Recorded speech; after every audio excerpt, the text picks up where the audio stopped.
Welcome back to the Miraculous Mamas podcast. I'm your host, Elizabeth Joy. I'm a certified birth doula and a prenatal coach, and we believe in empowering parents through storytelling and education. And I have just been loving these interviews that we've been doing lately. I'm looking at some of my notes from these interviews that I've been doing and that are going to be coming out soon, and I'm so excited. Corey Robertson from the Duck Dynasty, I just interviewed her, and I'm super excited for that episode to come out. James Berry, he is a chef and founder of Pluck, and we have an awesome episode talking about organ meats and their health benefits, but also kind of just the meat industry in general. There's just a lot of crazy information out there. And it's we get into some crazy bunny trails, but it's a great conversation. And then conversations like today with Chasity Holcomb, who she's a mom therapist. And I feel like everyone at some point in their life should probably go to therapy for whatever reason. We all have different things that we've been through, whether it's our upbringing, even if you had an amazing childhood, which I feel like I had an amazing childhood. I had a great high school and school experience, but I still had things to overcome. I dealt with an eating disorder. I dealt with some really self-sabotaging habits, and counseling was something that I needed to do. And I worked so hard to work through things before I got married and had kids. And then once I became a mom, it was like, oh my gosh, this whole other world of things come up in your life that maybe you didn't know were there. I personally found the first few months of motherhood very triggering. I dealt with anger and,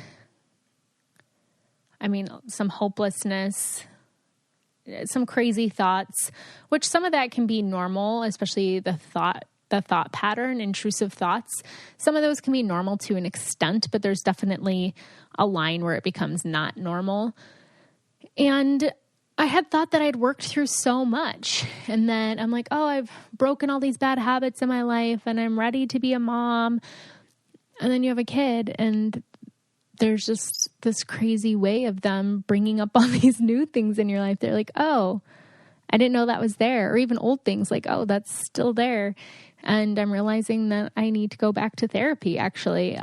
Vito and I just had a conversation about it because like I said, I've gone before. I've gone off and on. And we're just talking about it, and I'm like, man, there's just certain things coming up and I'm not sure where they're coming from or why this is happening. And I just feel like I really need to go back to talking to somebody.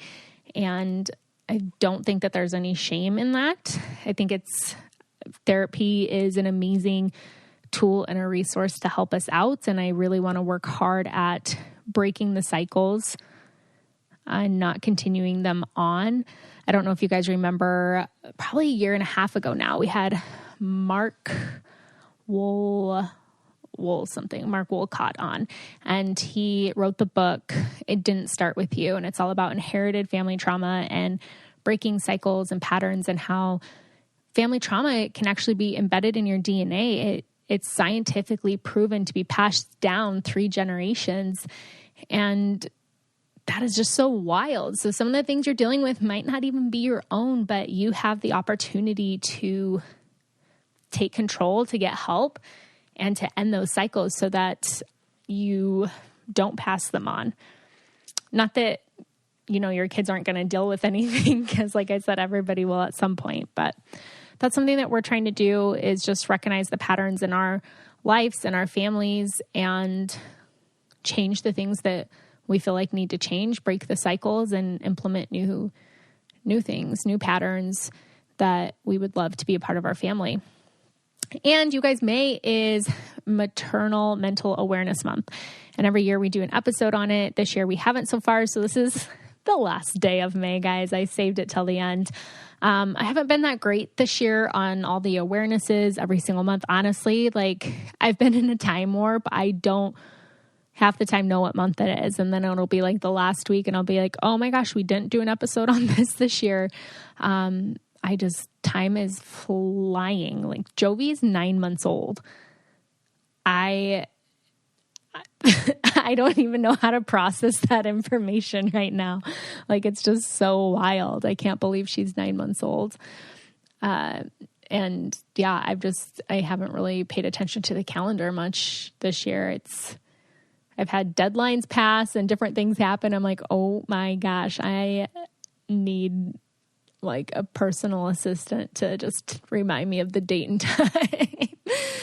Oh man, once you're in it, it's like motherhood is a trip. Like, the mom brain thing is a thing, but I feel like for me, it's more just a lot of different things on my plate between working at the hospital and the podcast. And I'm actually joining this new platform called Wellbe, doing doula stuff on there and just kind of working on a few different things website wise.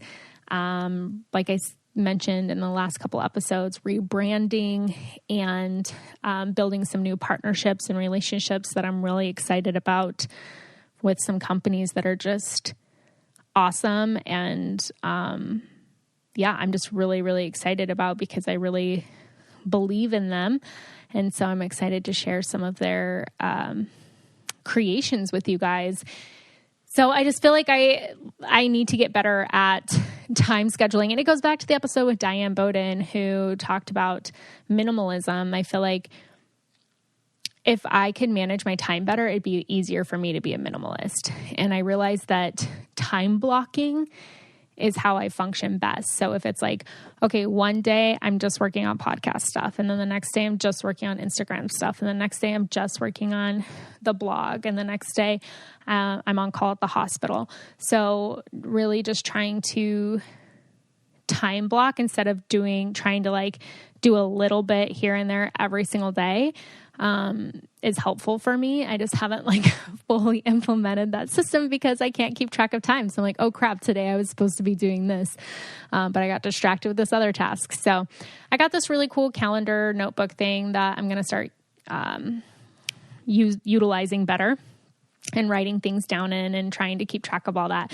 But I love your guys' tips for how do you get things done at home, and how do you balance home work life, and if you do time blocking, or how do you stay organized with your time. Just DM me, send me a little message and be like, girl, this is how I organize my time, and hopefully it'll help you too, because I would love that. So summer is around the corner. I know here in Chicago, we're finally getting those 80-degree days. It's starting to feel like it's nice outside. And that means that I am ready to go spend time out there, do outdoor activities, go camping, hiking, and be outside as much as possible. And I am so excited to share with you guys this amazing company that I found called Title 9, and they have the best shorts made for these outdoor activities. They're stretchy, abrasion-resistant fabric. They're basically indestructible, which is something that I need. I just destroy clothes. And Title 9 designs and sells performance outdoor gear and apparel for women on the move. Women like us who are busy, chasing toddlers, wanting to spend time outdoors, always chasing the next adventure. And Title 9 gear and apparel is built to perform and made to last. From innovative swim pieces to bottoms that actually fit. I have a hard time finding shorts that fit me, and they do. I will have to show you guys a picture on my Instagram because I am in love with the Claimburst shorts. They are technical enough for a day hike and comfy enough to wear on the couch and cute enough to rock anywhere that you go. Right now, Title 9 is offering the listeners $10 off and free shipping on orders over $100 when you visit Title9.com/mamas.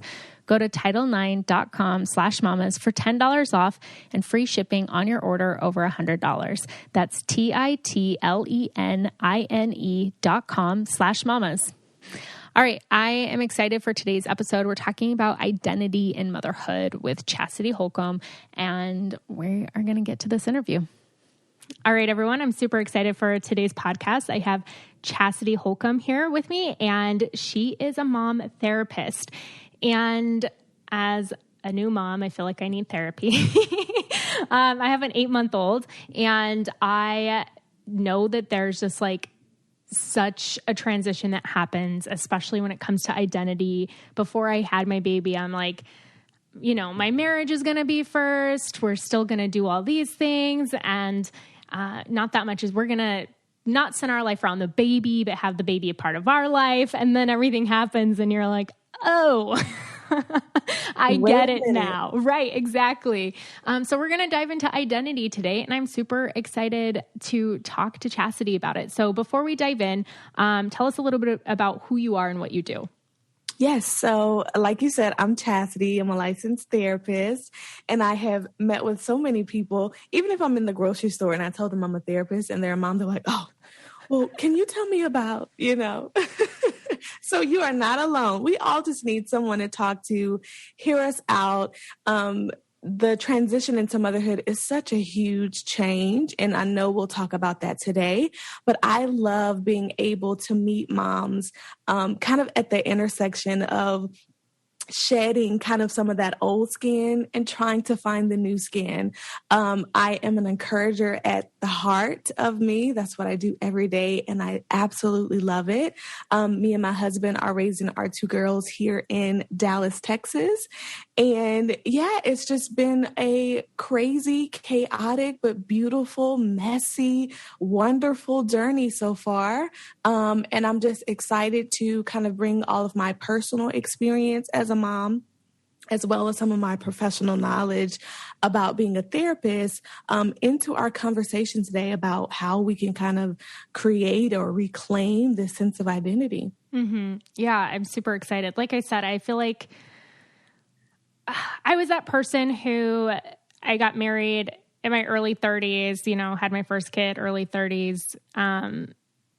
And I spent my 20s finding myself, right? Quote unquote, finding myself, and just doing all of this self-work and just being so confident in who I am. And I feel like motherhood completely shifted so much of that.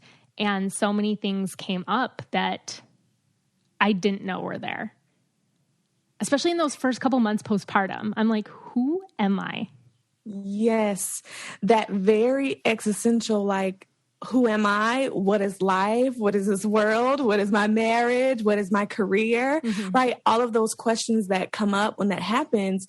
And it's really because we have, I mean, it's so many things, but we have so many different expectations that we don't create on our own, right? We're watching movies. We are witnessing our own caregivers and the way that they parented. We are watching our friends. We are hearing about their stories, and we're seeing these beautiful pictures, and we're like, oh my gosh, their baby completed their family. That's so beautiful. They look so happy, right? And then we create this image of what we feel motherhood should look like, right? Or even what it should feel like. And then reality hits, and it's like, oh, wait. There was some missing pieces that they didn't really tell me about. And so we question ourselves, am I doing this right? Am I cut out for this? What was I thinking that I was going to be this terrific, heroic, superwoman mom? I had no idea I was getting myself into, like, all of these things, right? Do I want to continue my career? Do I want to stay at home? I thought I was going to be a stay-at-home mom. Now I don't like it, and I want to go back to work. Like, all of these different things. And one of the things that I talk about often, when I saw this definition of identity, I was like, yeah, that's it. This makes so much sense. It comes from the Latin term, identity means repeated being. So anything you repeat over and over again, it coexists in your being. So when you become a parent, everything stops repeating. You stop having that allowance to do the things that used to make you who you are. Things that we don't even think about, right? Going to brunch and connecting with your friends, having these parties, and let's not even mention the pandemic, right? And how that impacted things. But all of these things we used to do small that impacted who we felt like we were, we're not doing that anymore, especially, as you said, in that postpartum period. So our repeated being has come to a halt, and that then promotes and comes up that questioning, oh my gosh, who then am I? Who then am I if I'm not working? Who then am I if I'm not orchestrating all of these lovely events that I used to do. Who then am I, right? What kind of value do I offer the world if I'm in sweats with spit up on me every day? Mm-hmm. Lots of those questions come up because so much has changed drastically. And we are taught over time, right? Who you are is what you do. Who you are is what you add. Who you are is what you're seen as. And for a lot in motherhood, what we do is invisible. Mm-hmm. The worries that we have, right? They're invisible. The packing of the lunches, the shaking the bottles, the warming them up, the pats on the back. That is also valuable, but sometimes it can be unseen, right? So we feel very unvalidated in our efforts, in our attempts to kind of add value in this way. So yeah, I think it's a huge change, and that's kind of how it can come about. Mm-hmm.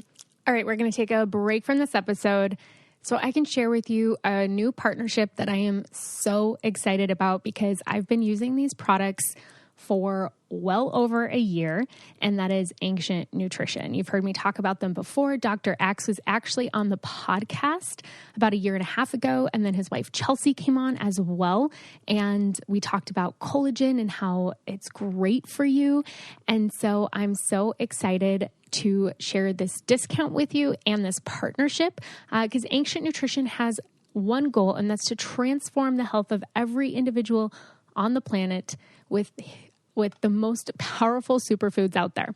So whether you want to improve your body, sharpen your mind, or just feel your best self, Ancient Nutrition makes supplements that get real results that you can see and feel. The one thing that I love about their collagen is that a lot of collagen out there is just one form of collagen, and they have a multi-collagen, which means that there's 5 different collagen types in it, which is the first and only collagen on the market with clinically studied ingredients proven to help reduce joint discomfort as early as day 1. It helps with fine lines and wrinkles after about 4 weeks, and it can transform your overall skin tone after 8 weeks. Another reason why I love the Ancient Nutrition collagen is because it dissolves into my coffee so easily, and it almost gives it this creamy texture, but it doesn't taste creamy.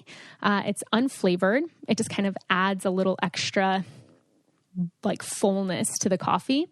And it's a great way, especially if you are pregnant or breastfeeding or trying to conceive, to add protein into your diet.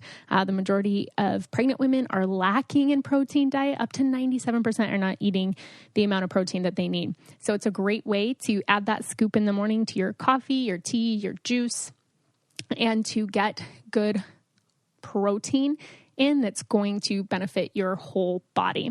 Also, I used their collagen, like I said, throughout my entire pregnancy, and I didn't get one stretch mark. I didn't really tear at all. And I know some of that can be genetic, but I also feel like some of it was because I was diligent about collagen before I started trying to conceive, and then throughout my entire pregnancy and my recovery. I've been taking collagen every single day for about a year and a half now. And I use a lot of Ancient Nutrition's other products as well. So I'll have to share some of those with you guys on Instagram.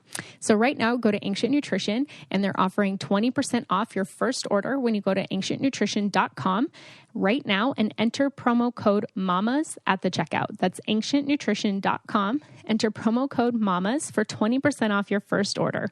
ancientnutrition.com. Enter promo code MAMAS at the checkout. Now, back to the episode.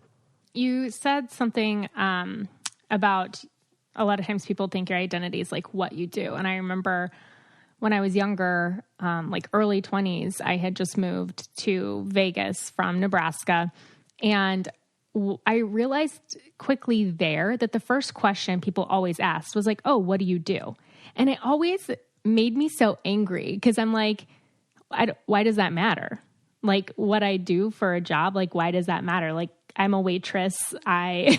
Here's what I like to do for fun. Here's how I'm trying to make a contribution to the world. But like the first question people ask is like, what do you do? And when you're at home with your kid or even a working mom, you feel like you have to justify or explain then whatever your answer is. Yeah, right. My identity is attached to what I can tangibly give to the world, and that's just not true, and those questioning, they don't start right when we're in our 20s. They start when we're in kindergarten. What do you want to be when you grow up? And they're like, I want to be me, or I want to be a butterfly. And they're like, no, sweetie, what do you want to do that's going to make money? Right? We are trained very early on that who we are is what we do, and that can create this complex whenever we are in this role that is more about what we do, right? Mm-hmm. Yeah. Yeah. I find myself wanting to almost needing to explain to my husband too. Cause he works construction, he works hard labor, long days. And I almost feel like when he comes home from work, I have to tell him every single thing we did that day because the house isn't cleaned up. And he never says anything. He's never why isn't the house clean? Or you know what I mean? He's never made me feel bad or that I didn't do anything. But if it's a day where just not a lot got done because whatever, life, and maybe I didn't want to, who knows? But I feel like I need to explain almost every single day. Well, she only took a 30-minute nap, and then this happened, and then that happened, and then I had to go do this, and then blah, blah, blah. And then, yes. Why do I feel like I have to explain everything when he doesn't even ask? Yes. But that's just it, right? That conditioning of I have to prove, almost I have to earn. And I've heard so many moms talk about this, sense of I have to earn my way to rest. Mm-hmm. I have to earn my way to self-care. I have to earn my way to a boundary or to the expression of a need, especially, right, if you are working inside the home, because being a stay-at-home mom is work. Mm-hmm. It's a lot of work. But this kind of sense of earning, I have to do and I have to prove that my doing leads me up to earning, right? And so, when your partner comes home and they're looking in the sink and there's dishes, it's oh, well, I was getting ready to get to that, versus I'm tired. Right. Because it's been an emotional high and low day of trying to get the baby situated, or trying to get the toddler not to have these tantrums or whatever it is. So much of that is invisible, right? But we feel like we have to prove and to earn our way into, existence or value, mm-hmm. even. Mm-hmm. Right. But then when you're in it, I feel like you also realize, for me, it's holy crap, motherhood is hard. And I have such a different respect for my mom and just people going through it. 'Cause I'm nobody prepares you. Nothing you can say or do can prepare you for that. And when you're in it, it's oh, I get it. I will never judge the way somebody keeps their household, or anything. Because how could that. you? Right. I'm not going to judge you for getting McDonald's for dinner. I get it.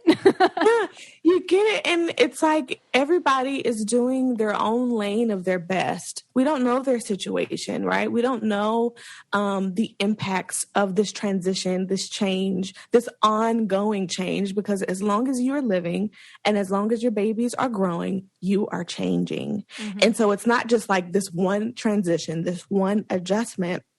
It's a continuous thing that we have to adapt to. So at any given moment, giving people that high perspective, that good perspective, that I can trust that they really believe that they're doing the best that they can, just like I can trust that I'm doing the best with what I have, right? Mm-hmm. My dishes being in the sink. Well, why are they in the sink? I'm tired. I've done a lot today, right? Or like you said, I'd rather point my energy or my time to something that's going to fill up my mood, because the dishes, they're not going to fill up my mood. Mm-hmm. Mm-hmm. But maybe going for a jog is going to help me in other ways, and I can wash the dishes at a different time. Or I can pass that task along to my partner, mm-hmm. right? I don't have to do everything again in order to earn this kind of sense of value within the house construct. Mm-hmm. Yeah, for sure. All right. So we all know that dinner time can be chaotic. I know for me, and I love to cook, but sometimes at the end of the day, I just have decision fatigue. I've made so many decisions. And the last thing I want to think about is deciding what to make for dinner. And that is where Freshly comes in. It is so easy, and their chefs take care of the meals a few nights a week to take the pressure off of you. They offer chef-made, nutrient-packed, delicious meals that are delivered fresh to your door. No cooking required. The meals are always delivered fresh, never frozen, and they're ready to heat and enjoy in just 3 minutes with new meals added each week. Freshly brings the convenience of chef-made, nutritionist-designed classics right to your kitchen. A few items that I have been loving is the cauliflower shell beef bolognese is absolutely delicious.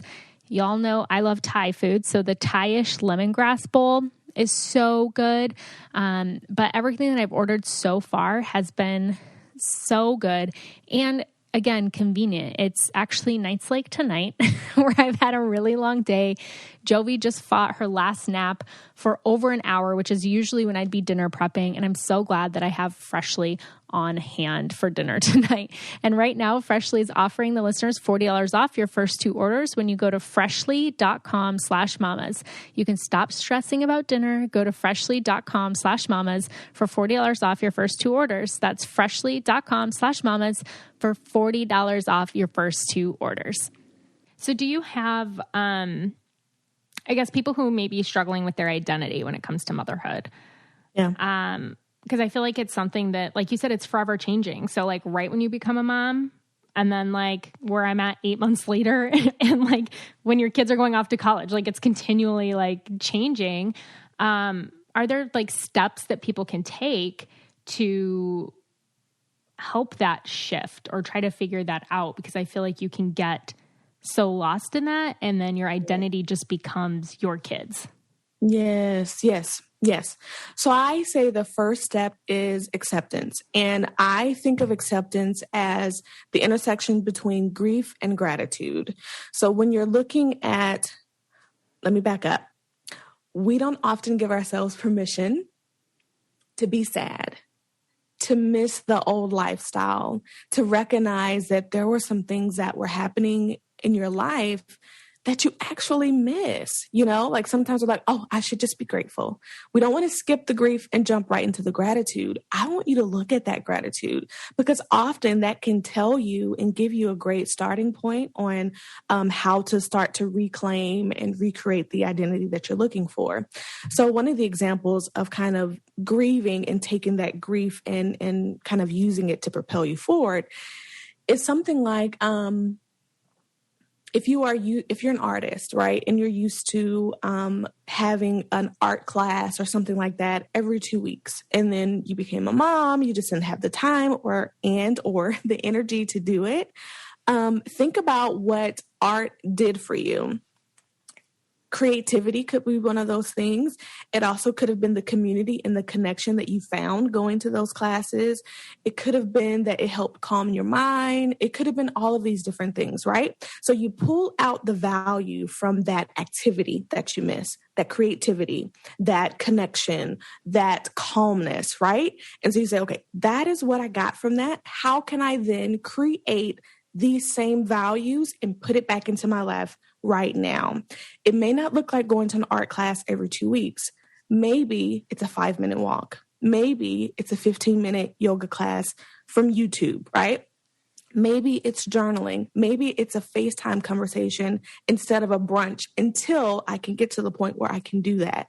So at any given moment, you're looking at the grief, drawing out the value and putting it back into your life. Then that puts you in a place of gratitude, right? Mm-hmm. I'm thankful that I have the opportunity to still connect to friends, to still utilize my creativity, to still practice mindfulness or some calmness that helps me regulate my emotions in this way. And that gives you momentum instead of defeat, right? It gives you momentum like, okay, I can create space in my life. Because when we feel defeated and we feel like I'm just a mom now, I guess this is just my life, I'm going to have to give up and sacrifice all of the things that I wanted to do. This sucks. And that's just what it is, right? And maybe some people or some family members are telling you that too. Oh, girl, you're a mom. Just give that up, right? Mm-hmm. But when you're in that place of defeat, your mood changes. You can also develop resentment towards yourself, towards your kids, towards your partner, right? And so we don't want that. We want to be in a place to where we are paying attention to our wants and our needs, and we're finding a way to put those values back into our lives. So I say start with acceptance, that intersection of grief and gratitude. Mm-hmm. And then get to a place where you are doing some both mental and physical self-care. And so that may look like reevaluating your expectations. What we talked about earlier. I thought this was going to be all light and fluffy. I thought I was going to enjoy every minute of it. I thought it was going to complete our family, make us so happy. Reevaluating, like, life is hard. That means motherhood and the structure and everything that happens within it also can be hard. And if it is hard, it doesn't mean that I'm doing something wrong or I'm doing something bad or I'm bad at it. It just means that it's hard. Right. So I don't have to shame and blame myself when those feelings come up. Right. And so that kind of mental management of your thoughts and your expectations, again, it helps you settle into, I'm not a bad mom. I'm not a bad person. I'm not a bad partner. I'm experiencing some hard times, but I know that I can always work my way through this, so to speak. And then physically, making sure you're getting your rest. And I know that that is something hard. Mm-hmm, mm-hmm. We hear it all the time. Either you need to be sleeping when the baby's sleeping, or you need to go to bed when, your toddler finally goes to bed, whatever it is. But rest comes in lots of different forms. It comes in being able to shut down those negative thought spirals. It comes in being able to disengage with people that want to draw from your energy that you might not have the capacity from, right? It could be going to the doctor. It could be advocating for some needs. If you have pelvic floor issues, or, if you've been having kind of chronic pain or whatever it is, advocating for those physical needs, that helps you. Again, it's almost like, I remember you. I see you, and I know that I have the ability to take care of you, and I'm going to respect you, meaning yourself, through action.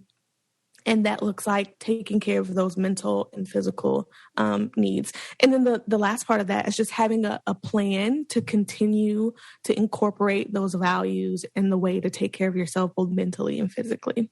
Mm-hmm. Yeah. We're going to take a quick break from this episode so I can talk to you about BetterHelp. BetterHelp has been a part of my mental health journey and my postpartum recovery as well.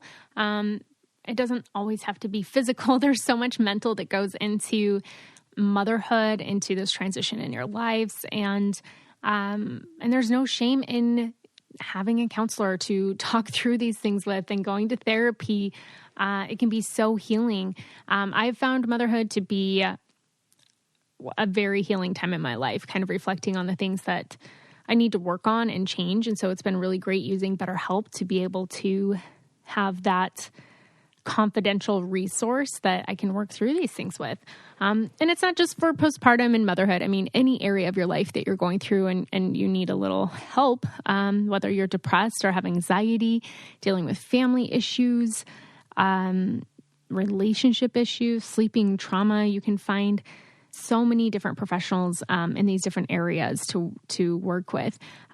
They're always confidential. It's convenient. It's professional. It's affordable. And you don't have to wait in some awkward office waiting to see your therapist. And in fact, so many people have been using BetterHelp that they are recruiting additional counselors in all 50 states. So start living a happier life today. And as a listener, you'll get 10% off your first month by visiting betterhelp.com/mamas. Join over 1 million people taking charge of their mental health. That's BetterHelp, HELP.com/mamas. I feel like where grief and gratitude come together is huge. Because I feel it's hard because there are definitely parts of my old life that I grieve. But again, I feel the need to justify and explain. You know, like, oh, I miss having zero responsibilities because that was awesome. And being like, but I love my daughter so much. I'd do anything for her. I wouldn't change anything for the world. You know, like you have to like back it up with that statement of like, oh, don't worry. I still love being a mom. But I mean, I lived such a carefree life and it is hard. It is so hard. Even just like wanting to get up in the morning and like take the dog for a walk by myself. And I can't, you know, and it's just different bringing a baby along. And I'm learning new things all the time. Like it's just starting to get warm outside here in Chicago. So I'm like, so I need to lather her in sunscreen, put a hat on. Like, is she going to burn? Like, what am I going to, you know, like you have to like, it's this whole mental thought process. Whereas, calculations. Yeah. Whereas before it's like you walk out the door and that's literally it. Yes, that is one of the things that I miss the most too, is that freedom, that independence, that none kind of calculation. Like you could not keep me out of the wind. Okay. Yeah. If the wind was blowing, I'm in it. Okay. I'm in Target. I am walking without a purse or a bag and I just have my keys and my wallet and I'm gone. And that all came to a halt. Right. But being able to recognize like, that's tough. It's a loss. It's a loss of the sense of independence in that way, right? And so you have to treat this loss and this grief almost as if, you know, you're grieving a person, because grief comes in different forms. You can grieve. Sometimes when we think about grief, it's like, oh, someone passed away, right? Somebody or a pet I love, they passed away. They're no longer with me. So then I'm grieving that. But you can also grieve experiences. You can also grieve the sense and the expectation of experiences.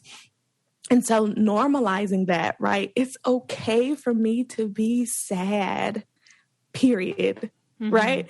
Versus like, I'm sad, but I'm so grateful, right? Whenever we rush to only experience the positive, those kind of sad or uncomfortable feelings, they don't go away. They sit there and sometimes they bubble up and they come out in anger or they come out in frustration or they come out in overwhelm because we haven't had the moment to process them. The amygdala that encapsulates all of our feelings, it doesn't work in a compartmentalized way, the way we want it to, right? It's like, I'm going to put that on hold. Come on, bring on joy. Come on, bring on gratitude. Come on, bring on the positive emotions. It's like, if you want one, you've got to take them all. So if you want to experience the joy of motherhood, if you want to experience the comfort and the peace and the solitude that we often always seek after, we also have to create that space where it is okay to grieve, where it is okay to be sad, to be uncomfortable, to say, I don't like this. We need to switch this up. This change is difficult or hard. We have to be able to hold the space for both of those so that we can really have a well-rounded experience, the one that we're actually looking for. Yeah. I feel like it still seems so hard to not make your entire world about your kids. Yeah. And I feel like that's where, like, my daughter just got to like such a fun age. Oh my gosh, she's so much fun. Her little personality is coming out, crawling everywhere. We laugh, we play. And I'm finding myself like, I have a great support system. So like if I want to go out to eat with friends on the weekend, like my husband will watch her, or if we want to go out, my mother-in-law will watch her. But I find myself, I don't want to do anything. Like I don't want to leave her. And I don't I'm like, oh, well, I'd rather just stay at home and hang out with her instead of socializing. And I feel like part of that's like the pandemic too, because I've found also I'm not like a huge group person. I really, really value one-on-one time or in a small group of friends, like hang out with 2 or 3 people where you can have good conversation, and like really catch up versus going out with like 8 people. I'm like, you end up talking to one person, you know what I mean? Like, it's just not my thing as much. But I'm craving friendship and motherhood. Yeah. But I also don't want to leave my daughter. Yes, that like two-way street. One has to kind of give in order, at least sometimes in order for the one to kind of come through. And that is hard, right? It is difficult to be able to balance the two of those because sometimes you don't. You actually want to spend time with your kids. And that's not a bad thing that you want to spend time with your kids. But the question then comes in, is it guilt that might be coming in the way? Like if you have this thought subconsciously, that's like every waking moment I should be adding to my daughter and her experiences. And if you see yourself as the only one, or even just the main one, like if I am off, then she's off, then of course a dinner or a date or whatever out is going to feel like you're doing something to offend her. That's going to hurt her ultimately. But that's not necessarily true, right? So sometimes it is, we do want to spend time with them. We do want to be around them. And then sometimes we have to call guilt into question. Why is it that I'm so torn about this? I know that this is healthy for me. I know that it's going to help me, which will ultimately help her, right? Or help them. But something in me is saying, don't do it. Don't do it. Don't do it. And so when we have this pull, these excuses start popping up. It's going to take you so much energy. You don't have it. You're going to have to put clothes on. You're going to have to go drive. You're going to have to schedule it. I have to get ready. Oh my gosh. Yes, right. And nobody really wants to do that after the pandemic anyway. But I mean, even before that, like our mind wants to keep this belief comforted, right? It's like, let me just pack this down and make sure we stay within the means of what we believe. But sometimes that doesn't serve us the best, because if you fast forward 5 years from now, 10 years from now, 18 years from now, and you are still in a place of, I cannot do without offending or hurting them, what does that do for your identity? That's isolated from your child, right? They are a huge part of who we are, but they are not the sum of who we are. Nothing is, right? We are made up of so many different pieces that add to us, but we also have to have this sense of individuality and meeting the needs of our individual self, right? And so we don't just wait, right, until they've graduated high school and they've gone off to college. We start doing those things now, right? So that it's not so difficult to be an empty nester. And I know, like, talking about that, it's like, I don't want to think about my baby leaving. And that's, that's real, because that's another change and another transition that you'll have to get used to. But what is important and what will always be important is your ability to take care of yourself. And then your taking care of yourself extends and then helps you take care of everyone you love, right? The people that are around you. And so, yes, telling that guilt when it comes up, or asking, is this guilt or is this just me wanting to spend time with them? If it is yes, a pure desire to spend time with them, or if it's guilt saying, no, you sit back down, I want to make this belief comfortable, then question that. Can I do this and still be uncomfortable? What if I pushed myself a little bit to do it and then see how I felt afterwards? And then maybe you push yourself and you do it. Check in. How do I feel? Was it as bad as I thought it would be? How is my baby doing? How is my kid doing? Are they okay? They are. So it looks like I have to change that belief that if I am not doing for them, then they will be in harm in some kind of way, right? We don't always necessarily think that they will physically be hurt, but in some kind of way, it's like they're going to hurt in some manner if I'm not around. So calling that into question when you're faced with those different options. Yeah, that's good. So before we wrap up, can you tell us about your courses and the services that you offer and your podcast? Yeah. Yes, and my podcast. Yeah, so I have a podcast. It's Momfully You. Pretty much everything is Momfully You over on Instagram, momfully.you, my website, momfullyu.com. And so my offerings, I have a membership that is called Momfully You Academy, Maya for short. And in Maya, I really do kind of help talk to that recreation of identity so that you don't lose that sense of self in motherhood. And I have a roadmap of courses that you can kind of walk through to get you to that point. But we also have like live calls where questions are answered. And I'm preparing now for a life class, is what I call them, workshops that I teach live on very kind of specific topics. And like I said earlier, you know, this is an ongoing journey.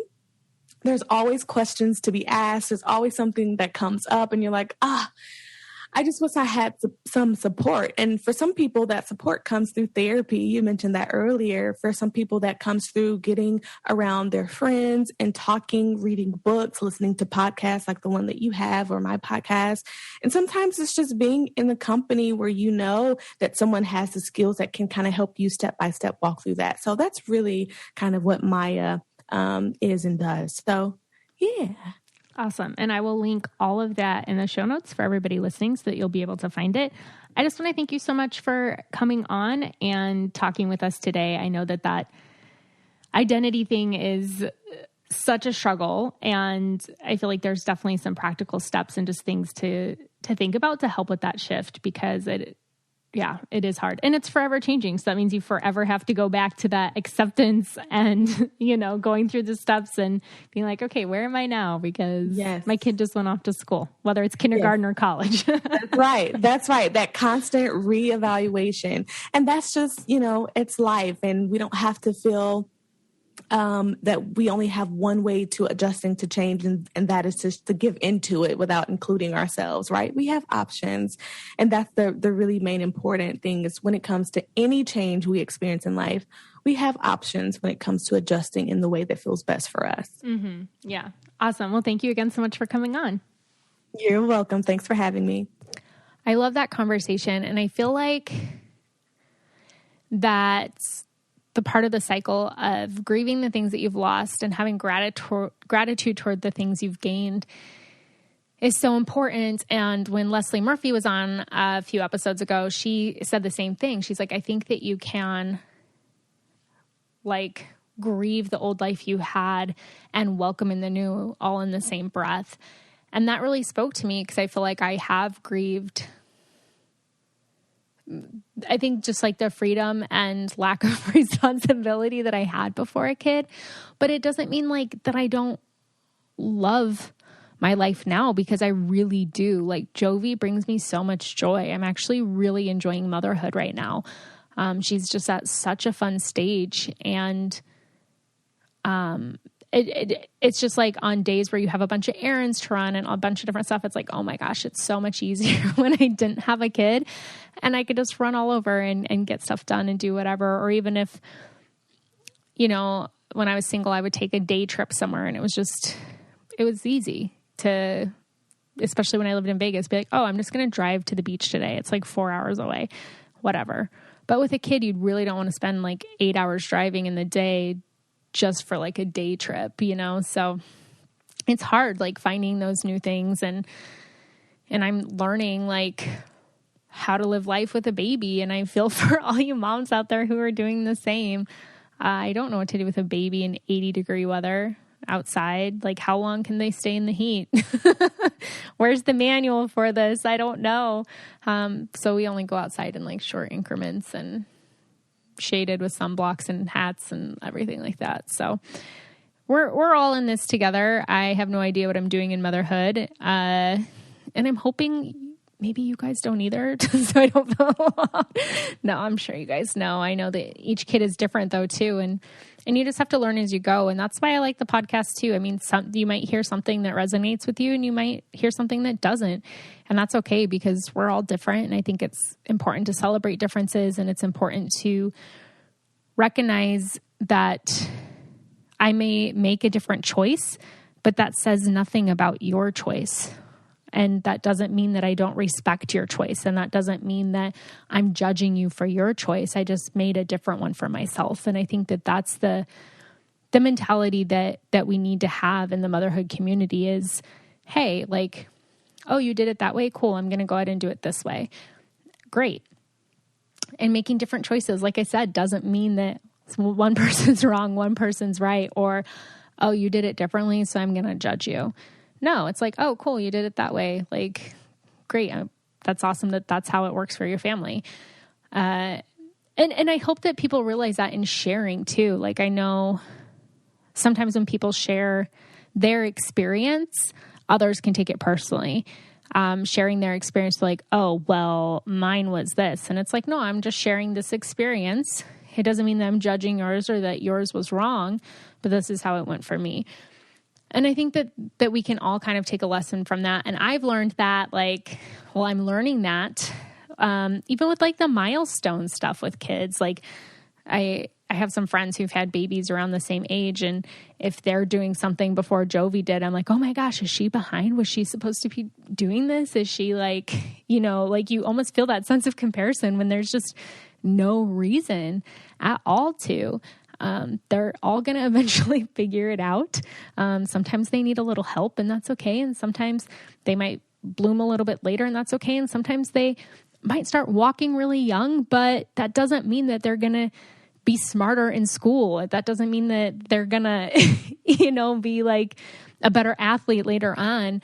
None of those early milestones have indication of those types of things. So there's no reason to compare. For example, my sister started walking at 10 and a half months. She was so young.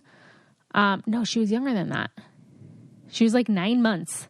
She wasn't even 9 months old. Sorry. So my sister was 8.5 months old when she started walking, which is like extremely young.